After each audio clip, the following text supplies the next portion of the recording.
ना दूर जाए के आओ। ये तो निमन घर बा।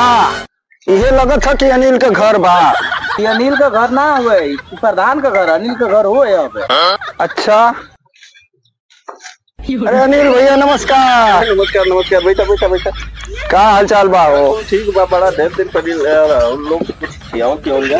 हाँ भैया, कुछ न खियावा, मन के बकरा ओकरा खियावा, बहुत थकायल बाड़ी जा। अरे इतना बढ़िया चीज बा। हाँ वे खियावा। जोड़वा दिया तो। ठीक है भैया, जल्दी। बड़ा लेट हो गला भैया। अरे भैया कुल बकरवा उड़ा गया, फिर दोहरा के कटवावे के पड़ल। अच्छा अच्छा, तो जल्दी बनावा, तो जल्दी बनावा, भूख लगल है। बड़ा मजा आ गया भैया, बकरा तो एक नंबर का बनौले। कहाँ घूमत हो अर्जुन? प्रधान तो कुकुरा गायब हो गया, लौकत ना।